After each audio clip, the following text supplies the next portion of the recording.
Muy buenos días, familia, que seguimos un día más, una mañana más de jueves para seguir compartiendo, estudiando, pero sobre todo también deleitándonos en la palabra del Señor, que hoy nuevamente vamos a leer el mismo versículo que estuvimos tratando ayer miércoles y antes de ayer, que es el versículo 29, que se encuentra en el capítulo 14 del Evangelio de Mateo, que nos dice así. Evangelio de Mateo, capítulo 14, versículo 29, y él le dijo, ya hemos visto que él hace referencia a Jesús, y él le dijo, ven, y descendiendo Pedro de la barca, andaba sobre las aguas para ir a Jesús. El martes y ayer miércoles, nos estábamos centrando también en este versículo, pero por falta de tiempo no pudimos terminarlo, así que hoy, Dios mediante, daremos finalización a este versículo 29. Hemos visto muchas cosas acerca de él, cosas que no puedo volver a repetir todas para que no se nos vuelva a echar el tiempo encima.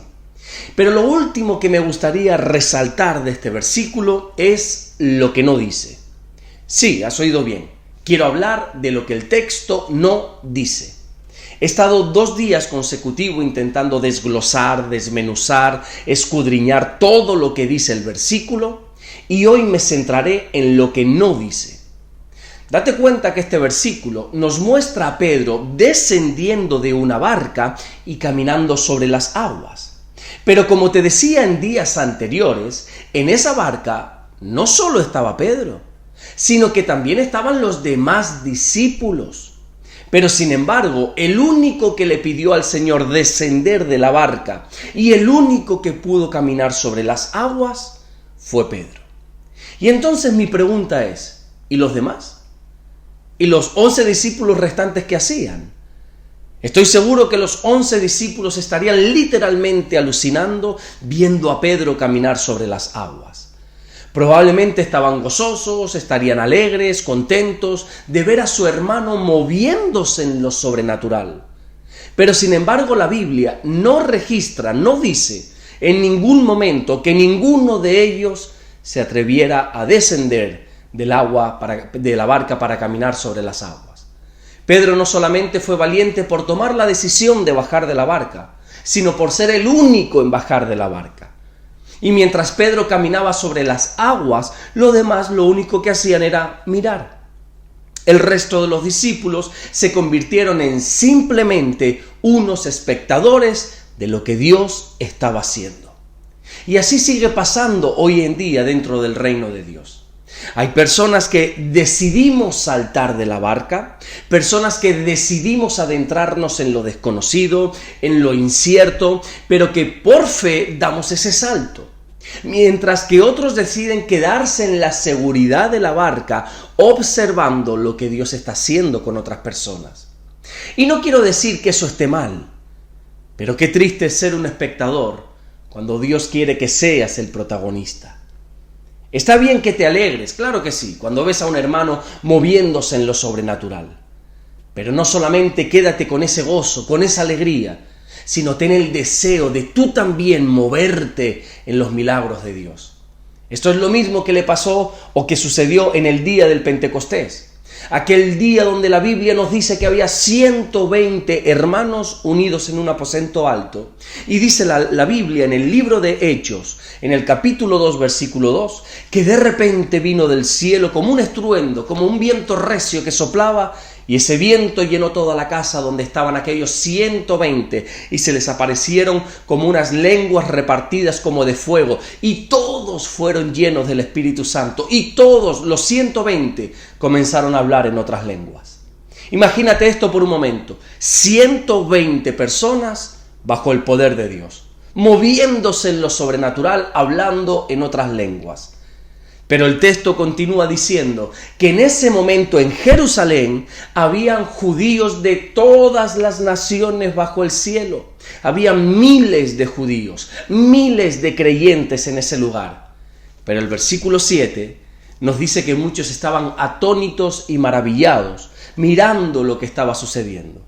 Fíjate en el dato, 120 personas moviéndose en lo sobrenatural y miles de personas observando lo que Dios estaba haciendo con otros. Lo mismo que estaba ocurriendo en aquella barca, ¿verdad? Un solo hombre llamado Pedro caminando sobre las aguas, mientras 11 eran simplemente espectadores de lo que Dios estaba haciendo. Yo no sé tú, pero yo no quiero ser un espectador. Yo quiero experimentar el poder de Dios. Yo quiero comprobar en primera persona, como dice la Biblia en Romanos capítulo 12, versículo 2, yo quiero comprobar cuál sea la buena, agradable y perfecta voluntad de Dios para mi vida.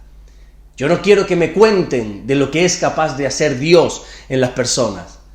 Yo quiero experimentar en mi vida el poder de Dios. Me alegro, me gozo cuando veo a otras personas moviéndose bajo el poder de Dios.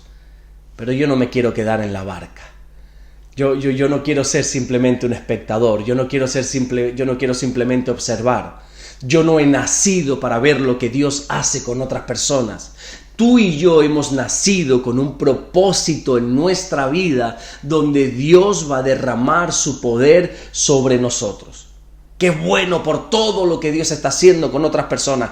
Claro que me alegro. Alégrate, gózate cuando veas a hermanos caminar sobre las aguas, moverse en lo sobrenatural.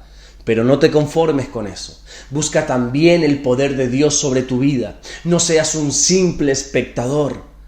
Déjame terminar con un detalle muy interesante que podemos extraer de una conversación que Jesús tiene con un hombre llamado Nicodemo, conversación que se llevó a cabo, por cierto, de noche. Esto se encuentra en el Evangelio de Juan, capítulo 3. Jesús le dice en el versículo 3 que el que no naciera de nuevo no puede ver el reino de Dios.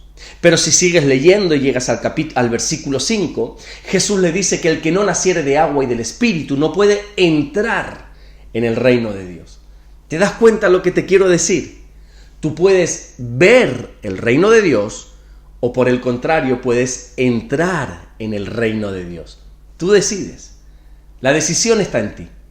Puedes ser un espectador de lo que Dios hace o puedes permitirle a Dios que Él haga su obra en ti.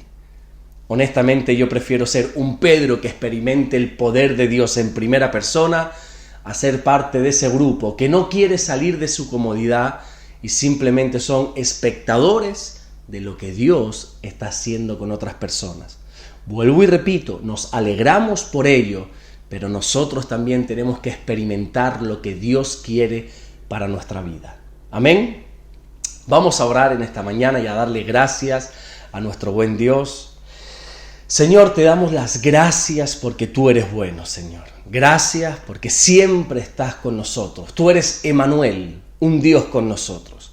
Gracias porque sabemos que tú eres un Dios todopoderoso, un Dios que quieres hacer tu obra en nuestra vida, pero te pedimos, Señor, que seamos valientes para poder decidir salir de la barca, de nuestra comodidad, para experimentar todo aquello que tú tienes para nosotros.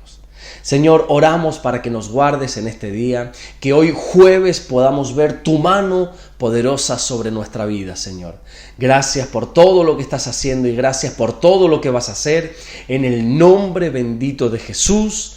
Amén y amén. Que Dios te bendiga, nos vemos mañana viernes, Dios mediante, para seguir compartiendo la palabra del Señor. Y hoy sí te pido por favor que estés orando por mí.